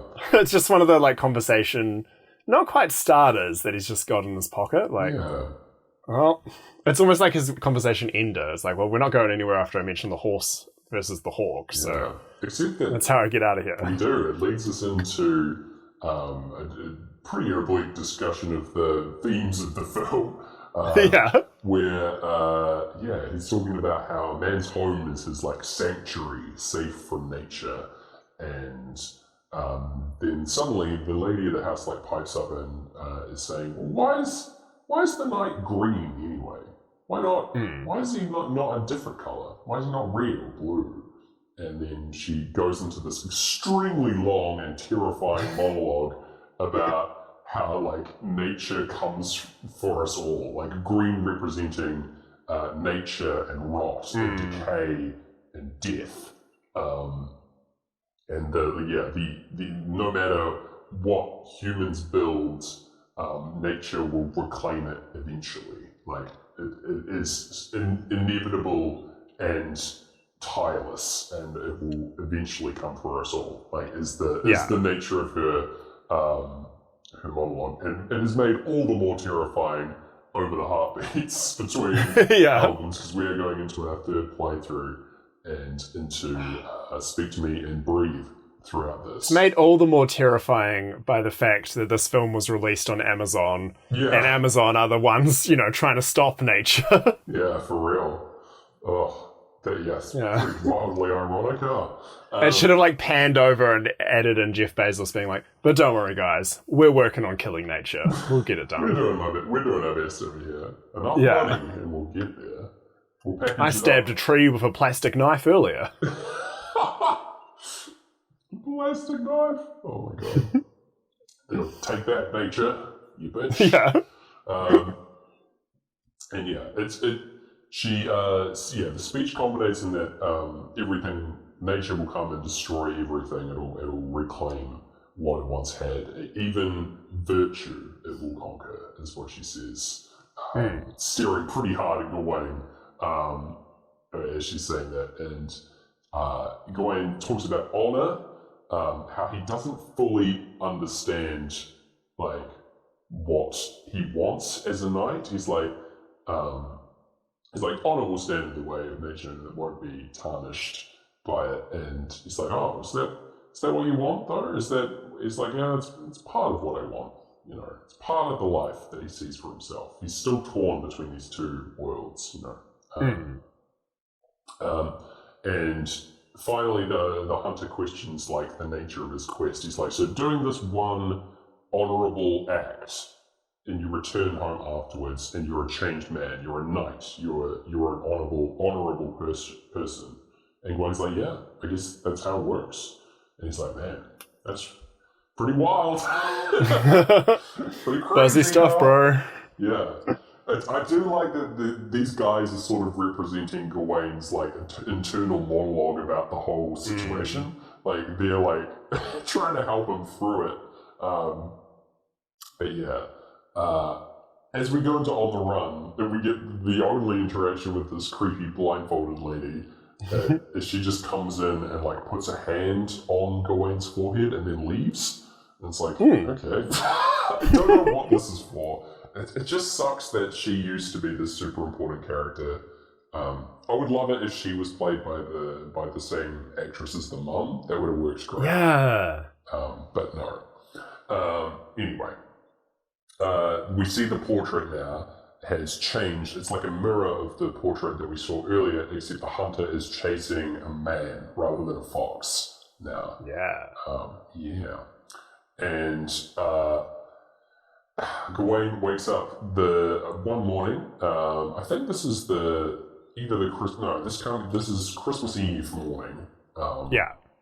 Where he wakes up and he finds the lady standing over him, and she like effectively offers herself to him. And he says it wouldn't be right, even though like she's for all intents and purposes Esau. So it's tough for him, and she asks him if he believes in witchcraft, and then it sort of angles this in a way where he like resists her, and then she presents him with the golden girdle, the sash that was stolen earlier, and he's like, "Where did you get that?" And she's like, "I made it. I made it myself for you, and it will protect you." And it's like it is the same sash, and she returns it to him, but gives it to him as a gift, and in exchange for this, for getting this protection back, he like succumbs to her basically, and we get the crash sound in On the Run to an exceptionally awkward sex scene. How are you going to describe this one, champ? Okay, yeah. Because it's made all the weirder by the fact that she's giving him the sash that his mum gave him. Oh, yeah. Yeah, in this exact same kind of way, saying that she made it as well. Yeah. And because there's a very good sync coming, but forgive the pun. Oh, yeah. Because, we are, like, he's having sex. It's not, like, it's, like, tastefully done. No one's, like, really seeing anything. But, the clocks go off as he ejaculates. So, we see the girdle, like, covered in his own jism. It's not good. And she declares that he is no knight. Like, calling him out for who he is, truthfully. Because he wouldn't have, like, succumbed to this. If he truly was a knight, is the lesson here. And we'll see that, like, truly informed, like, for the final parts of the movie. But, we'll get there. In taking the sash, he's already failed, you see. But anyway. He's, like, terrified, like, sort of, like, coming down from this weird-ass situation, and suddenly the creepy woman is there again. He's like, oh shit, and he like makes a beeline to escape the castle over the very ominous chords of time coming in. More unsettling music continues. And he runs off into the forest, and there's this huge beast that's been killed by the hunter. I think it's a bear, I can't really tell. It had a bigger role initially in the film because a bunch of publicity shots leaked of Dev Patel holding this giant fake heart. Whoa. Yeah, and then that didn't turn out to be anything. But interestingly, the fake heart was entirely vegan. Oh. So, okay. Take a bite, Dev. Vegan heart. Delicious. The hunter is here, and he is like questioning. He's like, "Oh, God, you killed this beast for you." And he said, "Are you certain there is nothing that you were given that you want to give me in return, Gawain?" And again, referring to the game, the like exchange deal that they made. Yeah. And he leans down and gives Gawain a kiss on the lips. But again, Gawain like doesn't clue into the fact that he's supposed to give over the girdle, the green sash, and give it back. And he's like, "Get away! I didn't want to play this game with you anyway." And I'm just like, "Oh, all right, well, very well, go on then." And he hands over the fox also that he caught in a trap, and he's got it in a like big sack. And he's like, "Yeah, paint me a painting." He tosses this fox at his face. No, he doesn't do that. But yeah, he gives it to him. And so, well, I guess go on to your destiny then. And he takes his leave right as we go into Time's solo. And we get the final part here. So that, by the way, that whole sequence is like so much more important in the legend. This exchange game that plays out is like, it's more like fairy tale in nature, in that the hunter returns with beasts that he's hunted and offers them to Gawain, and he is being seduced by the lady of the house. And each time the hunter returns, he gives him a kiss because the lady has given him a kiss.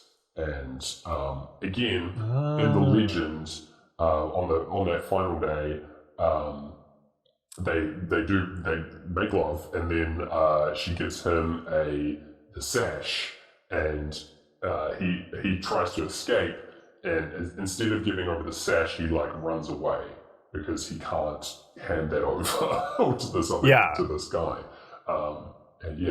So that's like another important part of this, keeping the sash, and it's again covered off a bit more in detail once we reach the end of the legend. So I'll give you the final part coming up. Yeah.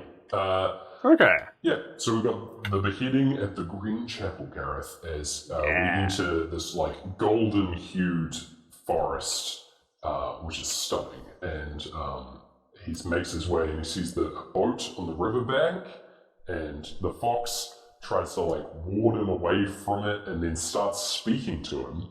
And it says, "Go that way, and your doom is at hand. There will be no mercy, no happy end." Oh. Just scary talking foxes, you know.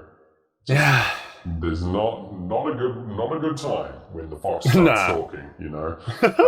Unless you're watching old Disney's Robin Hood or The Fantastic Mr. Fox. Yep. If a fox starts talking, then chaos is going to reign. Oh yeah, that's for sure. Yeah. And yeah, it tries to ward him off and convince him to head home and embrace that he's not who he's trying to be. That this brave knight isn't really who he is. And he's like, "It's fine, I've got this protective sash that will look after me." And it's like, the fox is like, "There's no need for gifts where you're going. You shouldn't need it. You shouldn't need that. If you truly were who you said you were, then you wouldn't need that." And he's like, "Fuck off, fox." Takes a swing at it, and the fox just like is driven away. Drops character, turns back to a fox, and like scampers. So he continues on to the chapel, and paddles his boat downstream, and we reach the chapel itself, which is so beautiful. It's this like ancient ruin of a chapel overtaken by plants and vines, and like part of the river, there's water like flowing through it. It's such a beautiful place. And we get great gig as it's introduced. We see like the shots of like earth and worms and foliage and roots and things as this area is introduced. And it's, even before that, like Time kind of introducing the scene and saying, far away across the field calls the faithful to its knees. Exactly. And then hear the softly spoken magic spell. It's like, jeepers creepers, guys. Yeah, great match. Great match. And yeah, we see Gawain like silhouetted in this entryway, like lit by like golden light behind him. And he sees ahead of him at the top of the stairs with like water flowing down this stairwell, the Green Knight, who is like grown into the wall, with vines flowing down his back and like through him effectively. Gawain like approaches and leaves the axe on the steps, giving it back to the knight, and then just waits, kneels down and waits, because it's still Christmas Eve and he's supposed to be here on Christmas Day, Christmas morning. We see through the night that the Green Knight awakens. His like eyes like look at him very creepily. And then the next morning... Did you notice the Green Knight's face changes a bunch as well? Yes, so there's a reflection of the water below him, like causing a ripple effect on his face. And like it sort of reflects the king's face multiple times, and I think also his own face. But it's like this shifting image. It's not quite clear who it's supposed to be. But it's unsettling. It's the Green Knight playing with Snapchat's face swap filter. Over the night because he couldn't sleep for Christmas. I mean, fair enough. There's not much else to do here in the Green Chapel. And not much else to do with Snapchat. No one else is on it. Just the Green Knight. There's a reason Snapchat's logo is a ghost. It's just the Green Knight on there and Saint Winifred just vibing out, sending face swap pictures to each other. Except Saint Winifred's been quiet for a while on there, but since she lost her head, she can't do fewer selfies. She can't use the Face ID on her iPhone now. No, she's a skull. Tragedy. That's our modern ghost story. Incredible.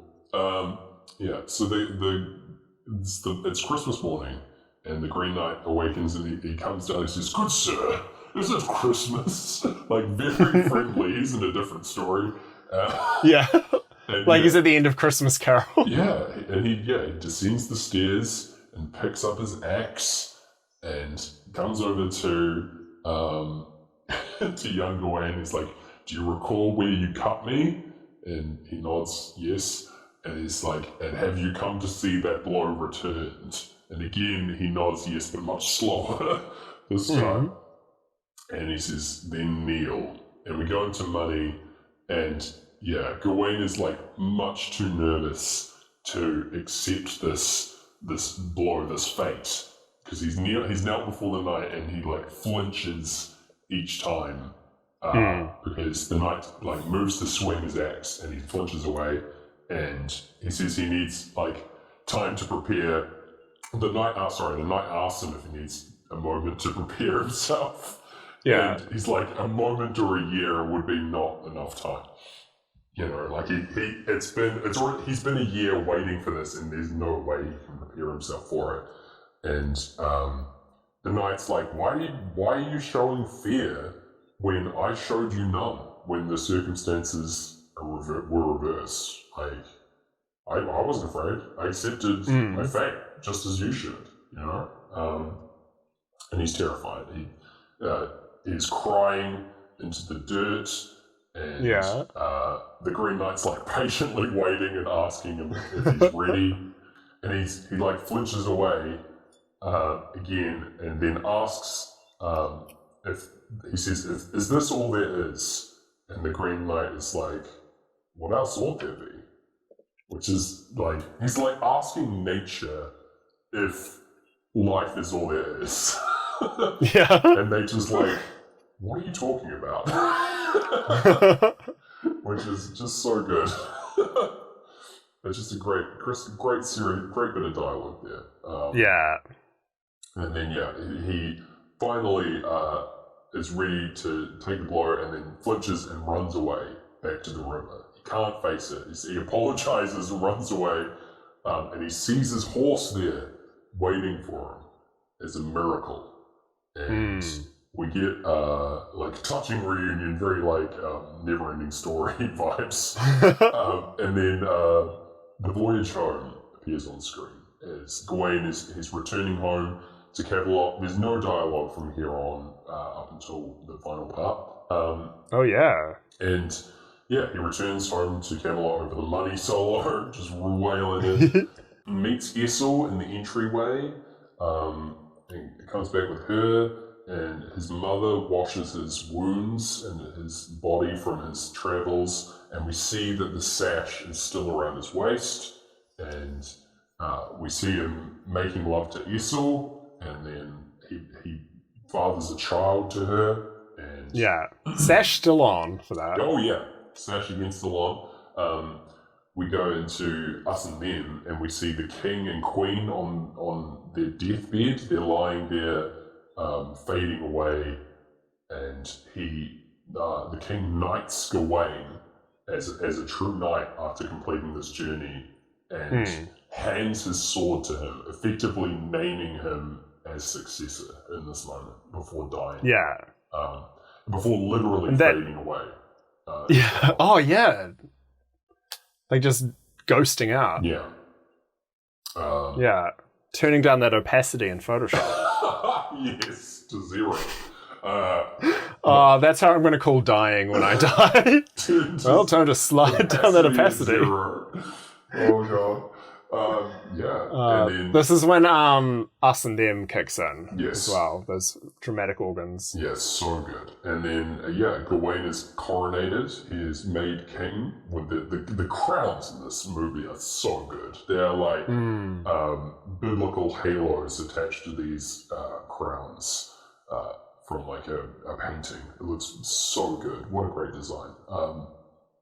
And Essel gives birth to her child, which is fucking taken away from her by creepy old Merlin, who drops a pile of coins on the bed, which is stained with blood. It's just awful. And she's like crawling on the floor, trying to like scream out as this baby is taken away, and Gawain is just watching, like with no expression before leaving the room.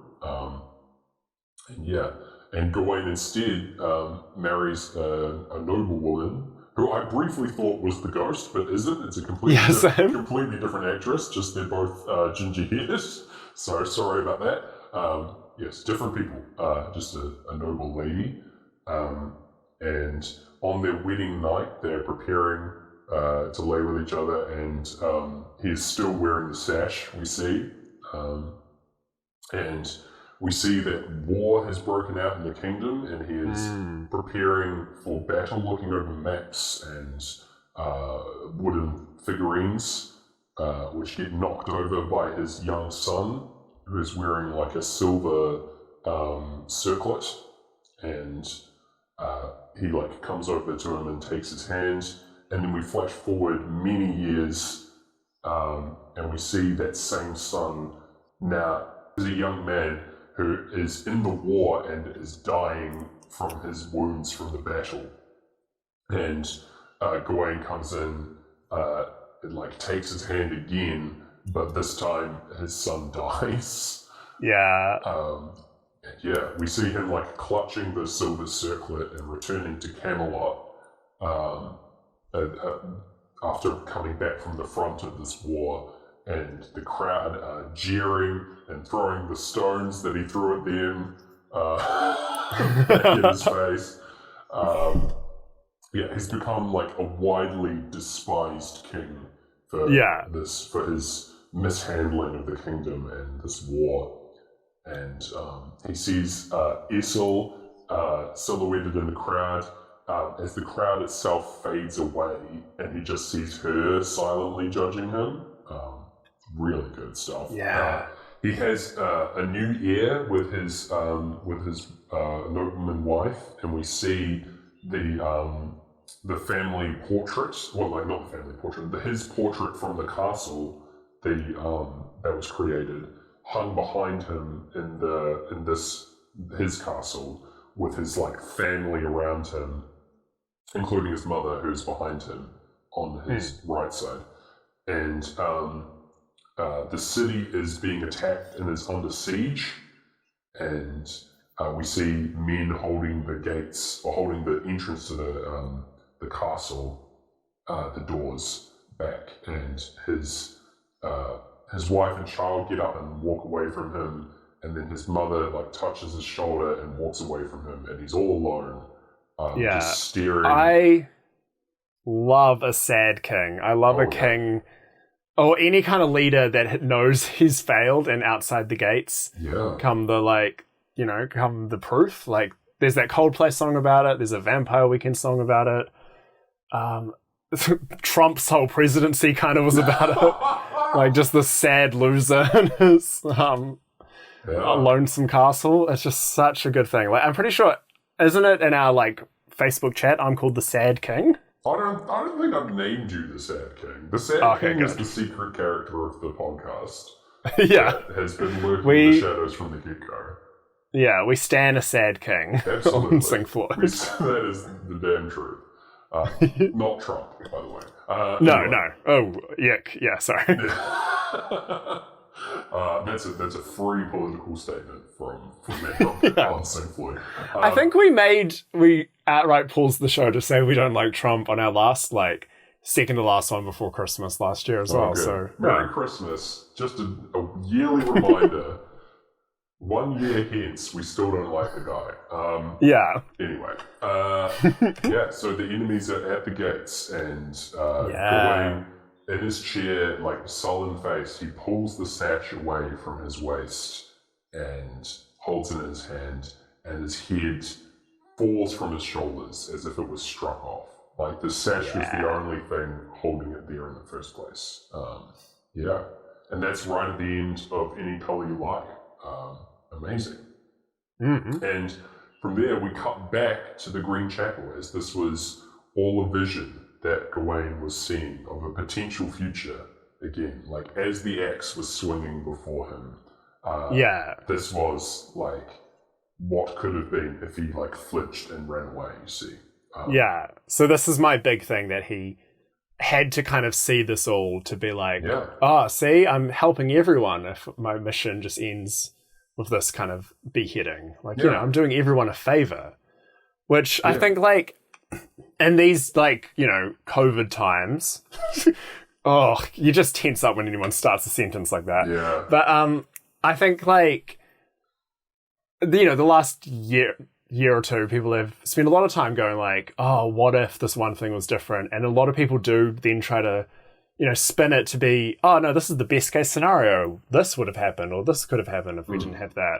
Like, and I think it's quite irresponsible that Marvel released What If when a lot of people were, you know, spending their time wondering what if.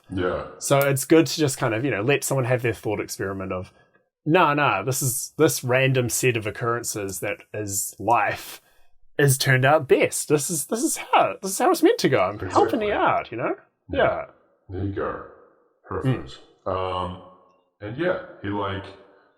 he sees this future, and as the knight swings his axe, he says, wait.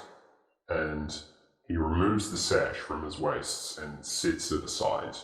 And he accepts his fate with bravery, and he says, I'm ready now. Because again, he didn't need that, the sash. And that was it. The knight kneels down to him with a very kind face and touches his cheek, and he says, well done, my brave knight. Now off with your head. And like smiles broadly, and then we get the chorus of brain damage kicking in as the title card for the film appears. It's the Green Knight, baby, and it's like etched into a tree stump, which is being overtaken with moss. And you go to the credits. It's left ambiguous, the ending here, but I can tell you the ending of The Legend, if you would like, which which is a little bit more explicit about what happened here. So the sash is the key, obviously. The being given over in the legend, he takes the sash off and everything, and the Green Knight swings and cuts slightly into the back of his neck, but does not proceed further. And that small cut into the back of his neck was because he didn't return the sash to the hunter. It was not there was the one failing part of his quest. He was not brave enough. It was not the noble knight path to choose, you see. Yeah.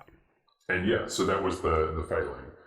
And yeah, it turns out that it was his it's the sister of the king who had set up this Christmas game to prove the story of the knight and was never going to cut his head off, but as a lesson here in terms of being a brave knight and sticking to your virtue,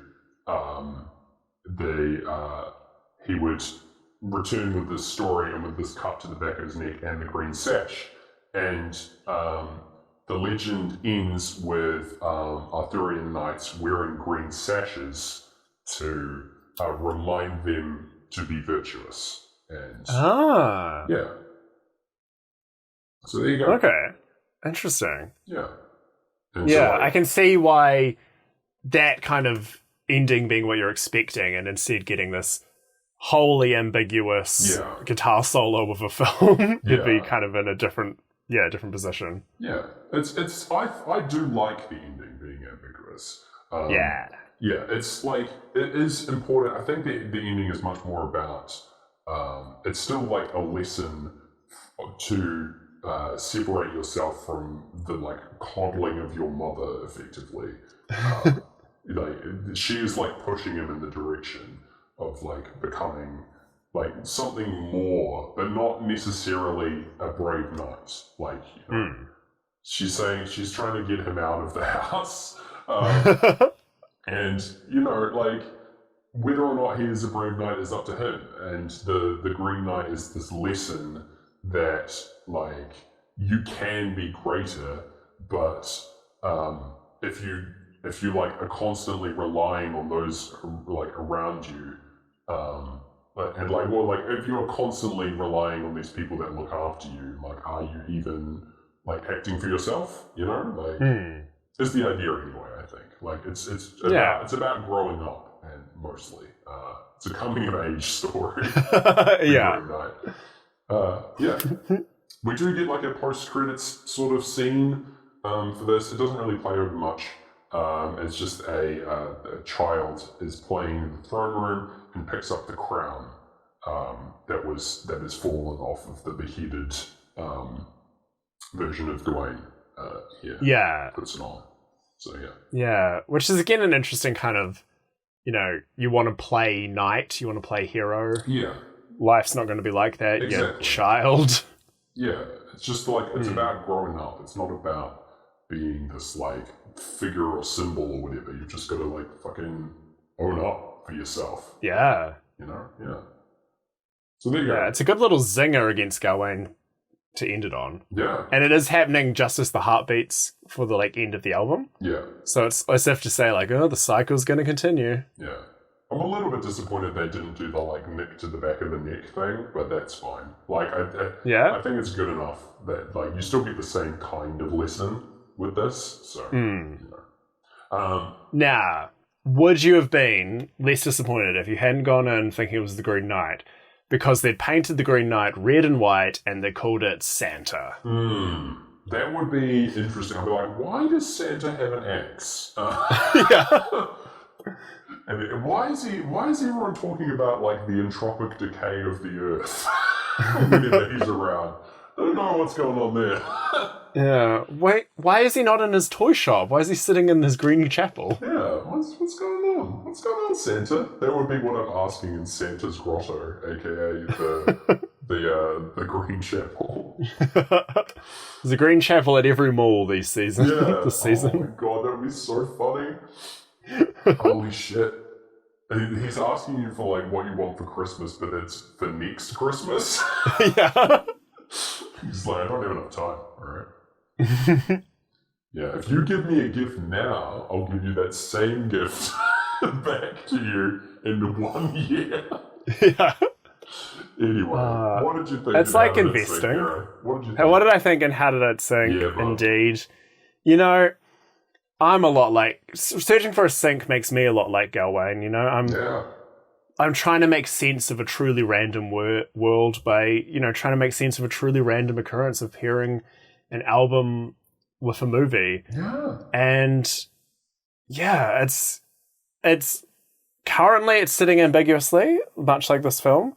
But I will say, like, purely thematic and vibing, we were there, I would say, most of the time. Yeah. I think none of this felt completely jarring.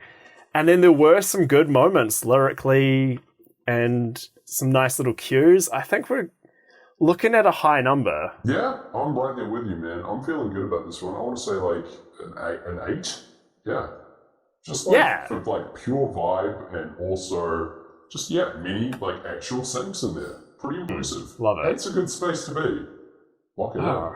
Well, speaking of 8, it's almost the festive season and people are going to have 8 a lot of food. But first, what movie are we covering next week?